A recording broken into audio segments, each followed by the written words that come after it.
Bienvenidos a las historias de Lilith.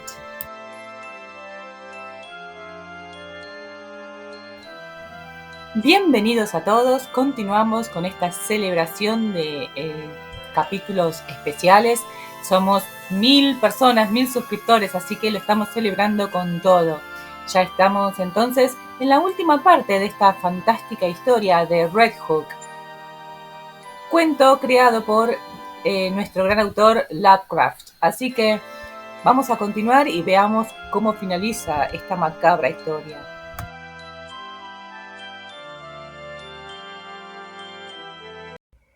Esa misma tarde de junio, sin haber oído noticia alguna de lo ocurrido en alta mar, Malone andaba desesperadamente ocupado por los callejones de Red Hook. Una súbita conmoción pareció estremecer el ambiente, y como informados por un rumor de algo singular, los vecinos se arracimaron alrededor de la iglesia sala de baile y las casas de Parker Place. Acababan de desaparecer 3 niños, noruegos de ojos azules, de las calles próximas a Gowanus, y corrió la voz de que se estaban congregando una multitud de robustos vikingos de aquel sector. Malone llevaba semanas insistiendo sobre la necesidad de efectuar una limpieza general. Finalmente, movidos por condiciones más evidentes al sentido común que las conjeturas de un soñador dublinés, accedieron a acertar un golpe definitivo. La inquietud y amenaza de esta tarde fue el factor decisivo, y poco antes de las 12 de la noche, un destacamento reclutado en 3 comisarías con el fin de llevar a efecto la redada, descendió hacia Parker Place y sus alrededores. Derribaron puertas, detuvieron a cuantos se encontraron allí y abrieron las habitaciones iluminadas con velas, obligándolas a vomitar multitudes increíbles y heterogéneas de extranjeros vestidos con atuendos llamativos, mitras y demás ornamentos inexplicables. Mucho fue lo que se perdió en la refriega, ya que arrojaron los objetos apresuradamente a unos pozos insospechados, que delataban los olores que ellos pretendían camuflar, quemando a toda prisa acres inciensos. Pero había salpicaduras de sangre por todas partes, y Malone se estremeció al ver en el altar un pebetero del que aún salía humo. Quería estar en varios sitios a la vez y decidió inspeccionar el sótano de Sweden solo cuando un mensajero le dijo que la derruida iglesia sala de baile estaba completamente vacía. Pensó que quizá hubiera en el piso alguna clave sobre el rito del que el erudito de lo oculto se había convertido en alma y líder. Registró con auténtica expectación las mohosas habitaciones, notó su vago olor a carroña y examinó los libros curiosos, instrumentos, lingotes de oro y botellas con tapón de cristal, todo ello esparcido de cualquier manera. Se le cruzó por entre las piernas un gato flaco de color blanco y negro que le hizo tropezar, volcando una cubeta medio llena de un líquido rojo. La impresión fue tremenda. Hasta hoy Malone no está seguro de lo que vio, pero todavía se presenta en sueños a ese gato escabulléndose, con ciertas monstruosas alteraciones y particularidades. Luego llegó a la puerta del sótano, la vio cerrada con llave y buscó algo con que derribarla. Encontró cerca un pesado banco, y su sólido asiento fue más que suficiente para hacer saltar los antiguos cuarterones. Sonó un crujido y se dio la puerta, pero empujada sobre el otro lado, donde brotó el tumultuoso aullido de un viento frío como el hielo y cargado de todos los hedores del pozo inmenso, el agua adquirió una fuerza succionante que no parecía provenir de la tierra ni del cielo, y que enroscándose como un ser vivo en torno al paralizado detective, le arrastró por la abertura y lo precipitó a insondables espacios probados de susurros y gemidos y risotadas de burla. Por supuesto, fue un sueño. Todos los especialistas se lo han dicho, y él no puede probar lo contrario. Desde luego, preferiría que fuese así, porque entonces la visión de los míseros barrios de ladrillo y los rostros oscuros de los extranjeros no le consumirían el alma de ese modo. Pero en aquellos momentos todo fue espantosamente real, y nada puede borrarle el recuerdo de esas criptas tenebrosas, esas arcadas titánicas y esas infernales figuras semideformadas y gigantescas que avanzan en silencio llevando entre sus garras seres semidevorados, cuyos fragmentos, vivos aún, gritaban pidiendo misericordia y reían demencialmente. Olores de incienso y de corrupción se mezclaban en nauseabundo concierto, y el aire negro hervía en bultos brumosos, semivisibles, de informes seres elementales dotados de ojos. En alguna parte, un agua negra y pegajosa lamía espigones de ónice, y una de las veces se oyó el tintineo estremecido de unas campanillas estridentes que saludaban a la risa loca y sofocada de una entidad desnuda y fosforescente que surgió a la superficie.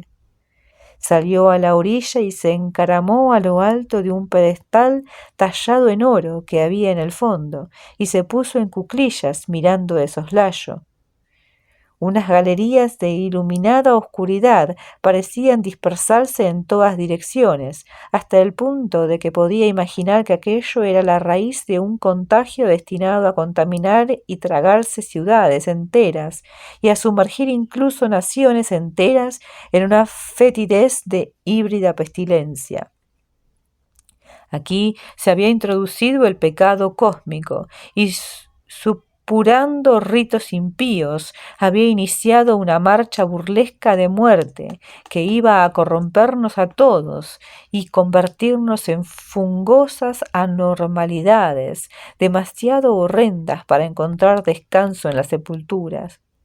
Aquí tenía Satanás su corte babilónica, y los miembros leprosos de la fosforescente Lilith eran lavados en sangre de niños inmaculados.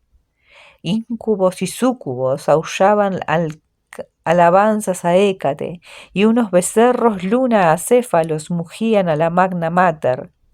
Saltaban las cabras al son de unas flautas delgadas y odiosas, y un grupo de egipanes perseguía incansablemente por las rocas a unos faunos deformes, con aspecto de sapos hinchados. No estaban ausentes Moloch ni Astaroth, pues en esta quinta esencia de toda condenación habían quedado suprimidos los límites de la conciencia, y la fantasía del hombre abarcaba perspectivas de todos los reinos del horror y de todas las dimensiones prohibidas que el mal podía originar. El mundo y la naturaleza estaban irremediablemente desamparados ante tales asaltos procedentes de abiertos pozos de noche, y ningún signo ni plegaria era capaz de contener el desbordante walpurgis del horror que se había producido cuando un sabio, en posesión de la odiosa llave, había tropezado con una horda cargada con el arca cerrada y repleta de saber demoníaco. De repente, un rayo de luz física traspasó todas estas fantasmagorías, y Malone oyó rumor de remos en medio de unos seres de blasfemia que debieran estar muertos. Surgió a la vista un bote con un farol en la proa. Se dirigió velozmente hacia una argolla de hierro que había en el muelle de piedra cubierto de lino, y vomitó a varios hombres oscuros cargados con un bulto envuelto en una sábana. Lo llevaron a la entidad desnuda y fosforescente, agazapada en lo alto del dorado y esculpido pedestal, y la entidad rió y manoseó el bulto de la sábana.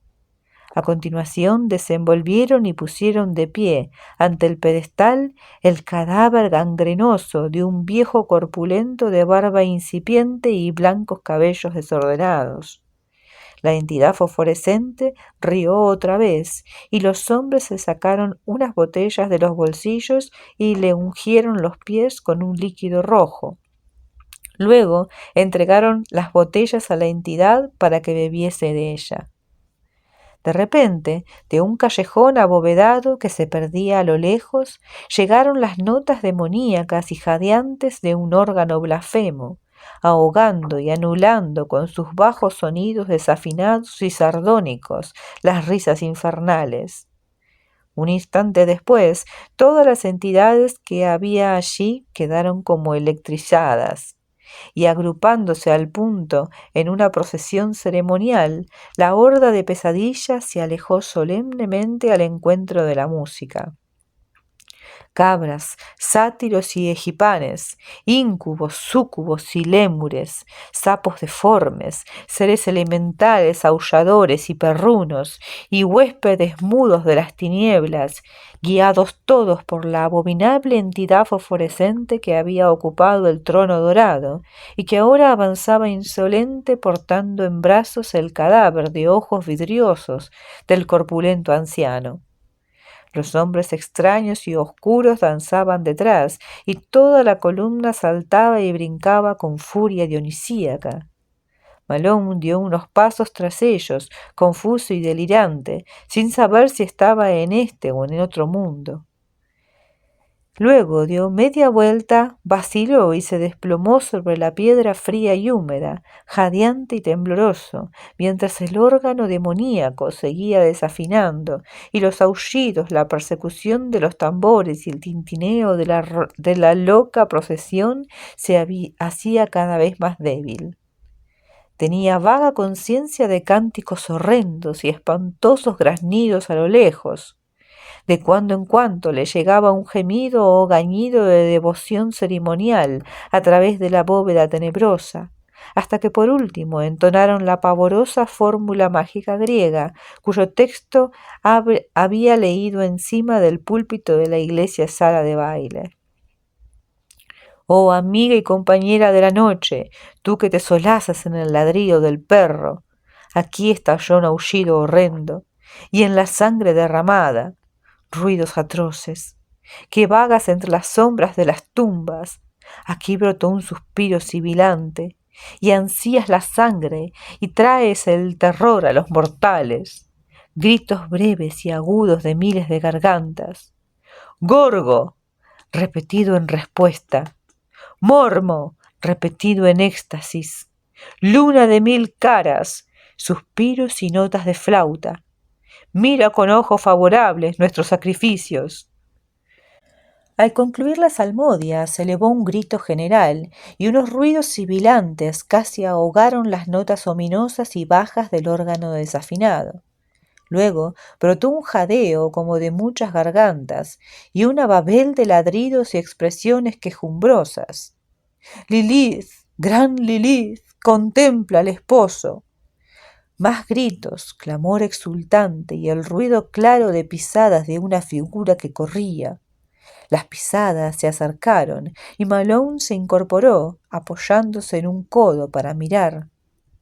La claridad de la cripta, que últimamente había disminuido, aumentó ahora ligeramente, y en esa luz demoníaca apareció la forma fugaz de algo que no era posible que pudiese huir, ni sentir, ni respirar. El cadáver gangrenoso de ojos vidriosos del anciano corpulento, ahora sin que le sostuviesen, animado por algún sortilegio infernal del rito que acababa de concluir. Tras él venía la entidad desnuda y fosforescente del esculpido pedestal, y más atrás resollaban los hombres oscuros y toda la pavorosa tripulación de repugnancias dotadas de sensibilidad. El cadáver iba sacando ventaja a sus perseguidores y corría con un fin deliberado, forzando cada uno de sus músculos putrefactos a fin de llegar al áureo pedestal, cuya necromántica importancia era inmensa al parecer. Un momento después había alcanzado su objetivo, mientras que la multitud que le seguía continuaba corriendo con frenética rapidez. Pero fue demasiado tarde, porque el cadáver de ojos desorbitados, que fuera Robert Swindon, había logrado su objetivo y su victoria en un esfuerzo final que le desgarró los tendones, provocando el desmoronamiento de su cuerpo nauseabundo. El impulso había sido tremendo, pero su fuerza resistió hasta el final, y mientras caía convertido en una pústula fangosa de corrupción, el pedestal se tambaleó, se volcó y finalmente se precipitó desde su base de ónice a las espesas aguas, despidiendo un último destello de oro tallado al hundirse pesadamente en los negros abismos del Tártaro inferior. En ese instante se disipó también toda la escena de horror ante los ojos de Malone, quien se desmayó en medio de un estallido atronador que pareció borrar todo el maligno universo.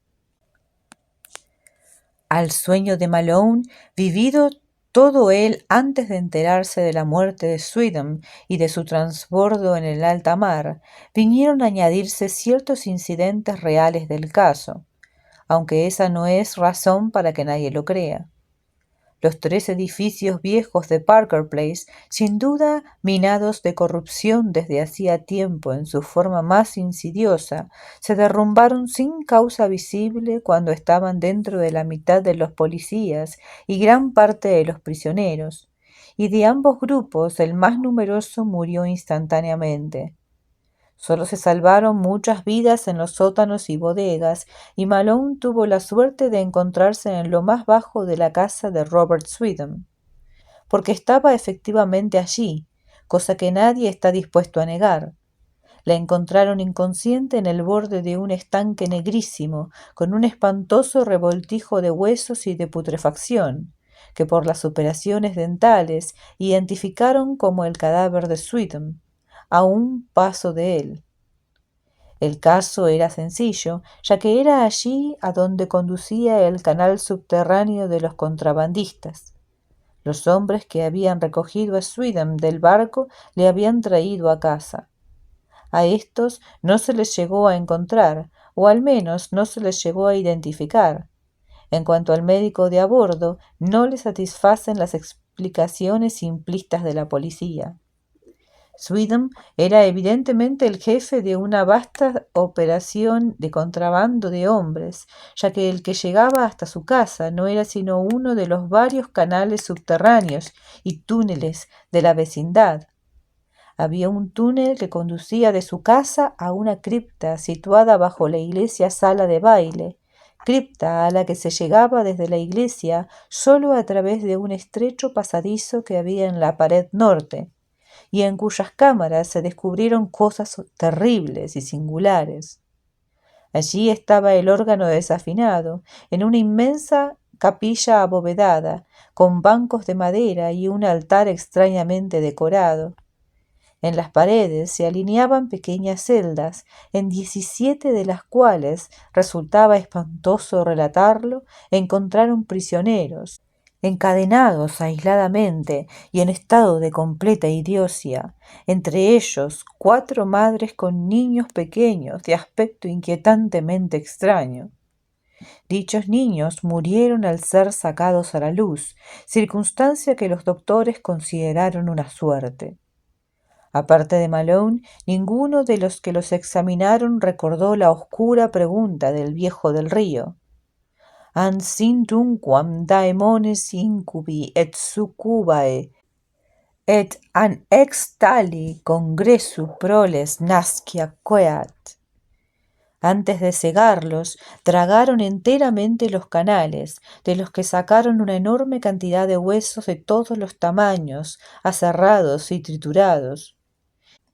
Evidentemente se había llegado a la raíz de la epidemia de secuestros, aunque de acuerdo con las pistas legales solo se pudo relacionar a 2 de los detenidos supervivientes con el caso. Dichos hombres se encuentran ahora en prisión, ya que no se ha podido determinar de forma convincente su complicidad en los asesinatos mismos. No se pudo sacar a la luz el pedestal o trono de oro esculpido, tan frecuentemente citado por Malone como de gran importancia ocultista, aunque se comprobó que en la parte del canal situado debajo de la casa de Sweden, las aguas formaban un pozo demasiado profundo y no fue posible dragarla. La condenaron y cegaron con cemento al hacer los sótanos de los nuevos edificios, pero Malone especula a menudo sobre lo que hay debajo.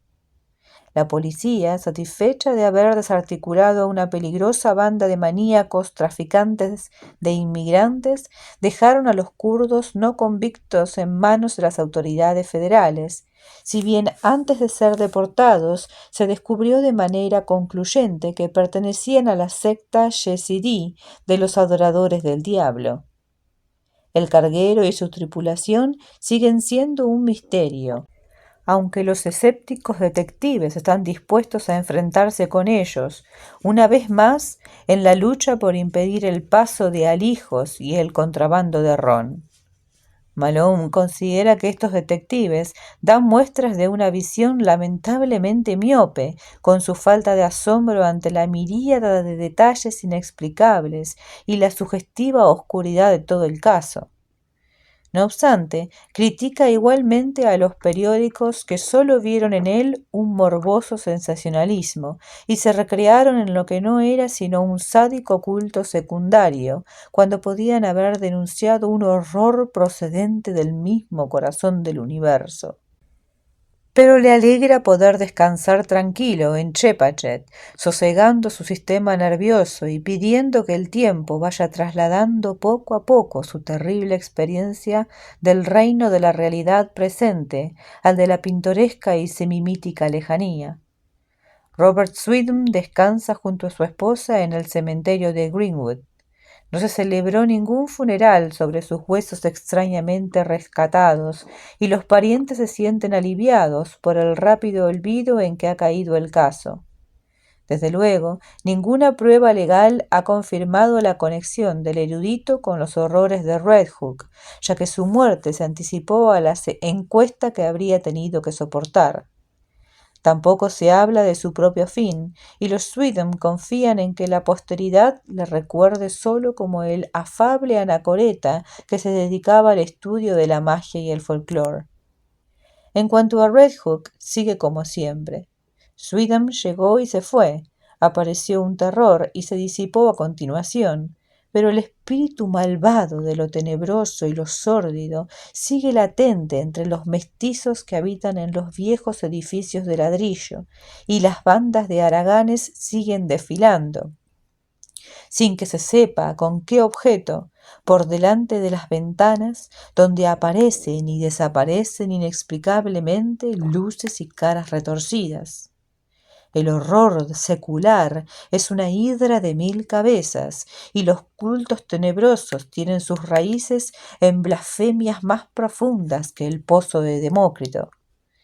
Triunfa el alma de la bestia, omnipresente, y las legiones de jóvenes de ojos turbios y picados de viruela que deambulan por Red Hook siguen maldiciendo y cantando y aullando, mientras desfilan de abismo en abismo, sin que nadie sepa de dónde vienen ni hacia dónde van, empujados por leyes ciegas de la biología que jamás se entenderán. Como antes, entra en Red Hook más gente de la que sale por tierra, y corren ya rumores de que vuelve a haber nuevos canales bajo tierra que conducen a ciertos centros de tráfico de licor y de cosas menos confesables. La iglesia sala de baile está dedicada ahora casi siempre al baile, y se han visto rostros extraños en sus ventanas por la noche. Recientemente, un policía expresó el convencimiento de que la cripta cegada ha sido excavada otra vez con fines nada fáciles de explicar. ¿Quiénes somos nosotros para combatir venenos más antiguos que la historia y que la humanidad? Los simios danzaban en Asia ante esos horrores, y el cáncer medra y se extiende en esas filas ruinosas de edificios de ladrillo donde se oculta lo clandestino. No se estremece Malone sin motivos, pues solo el otro día un oficial oyó casualmente a una vieja de tez oscura que enseñaba a un chiquillo una salmodia a la sombra de un patio. Prestó atención y le pareció muy extraño oírla repetir una y otra vez: «Oh amiga y compañera de la noche, tú que te solazas en el ladrío del perro y en la sangre derramada, que vagas entre las sombras de las tumbas y ansías la sangre y traes el terror a los mortales. Gorgo, Mormo, luna de mil caras, mira con ojos favorables nuestros sacrificios. Y así finaliza esta fantástica y macabra historia. ¿Qué les pareció? Digno de Lovecraft. Maravilloso, la verdad que me gustó muchísimo, pero no solo es que me gustó, sino que me pareció realmente espeluznante. Toda esta red de secuestros y de creación de seres extraños.